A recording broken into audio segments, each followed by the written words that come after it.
So in our previous lesson, we learned about power chords, and then we applied that knowledge to play the Smoke on the Water riff with power chords. So what we're going to be doing now is learning about octaves, which are equally as easy, maybe slightly more difficult, just because it's more of a reach on the fretboard, but it's super similar to power chords. And if you can do power chords, you can easily play octaves with a little practice. So just like we identified power chords by climbing up the major scale and finding the fifth note, since power chords are also known as five chords, we're going to use a very similar technique to find the octave. So what the octave is the eighth note apart from the root, and it's actually the same exact note, but just a higher pitch, or an octave apart. So eighth octave, like octagon, is the way to remember it. In the same manner that we found the fifth note, what we can do is we can climb up the major scale. So for this example, we'll start once again on good old fifth fret of the E string, so the A major scale. So starting on that fifth fret, 1, 2, 3, 4, 5, 6, 7, 8. So that is the octave. And the octave is the same note as the root note, or the first note. So we started on A, and the octave, or the eighth note, is also A, just up in pitch. So hopefully you can hear that when played together, that it's that same pitch, although an octave apart. Just like with the power chords, there's a useful little shortcut for determining the octave.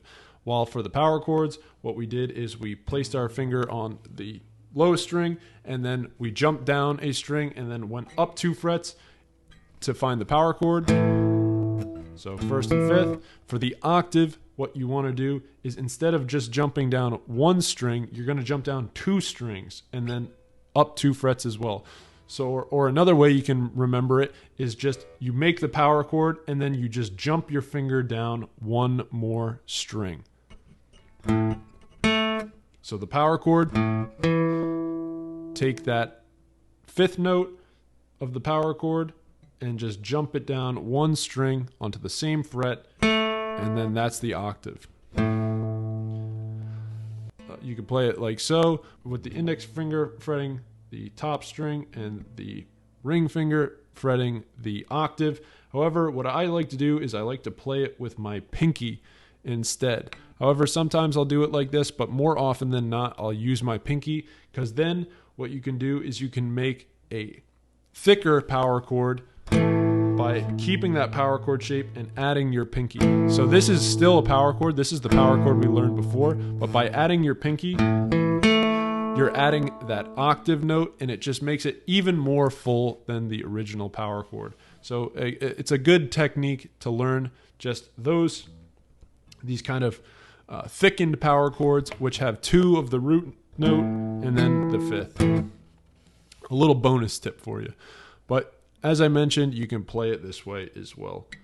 Once again, just like the power chord trick, you have to be careful, as it will only work on the low E string and then the A string.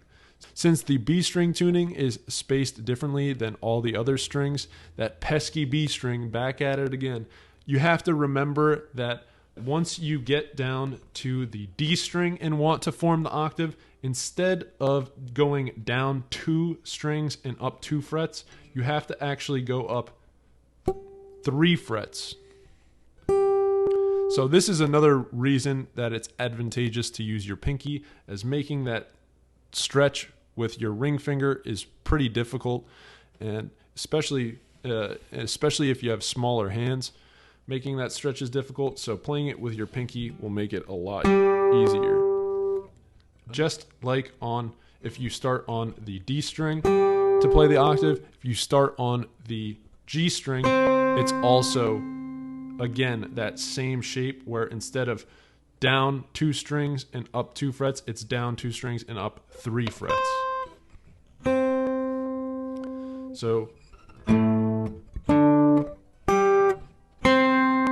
all together. So as soon as you get down, as soon as your index finger reaches that D string, you just got to remember that you got to switch it up.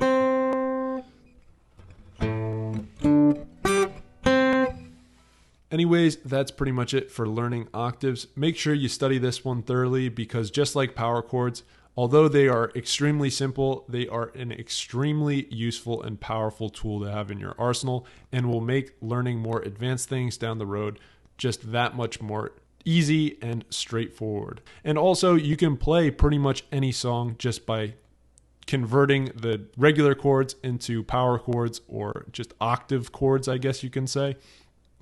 And although it won't sound exactly the same, you can play the song recognizably with just those notes. Anyways, thanks for tuning on in, and we'll see you in the next lesson. Adios, amigos.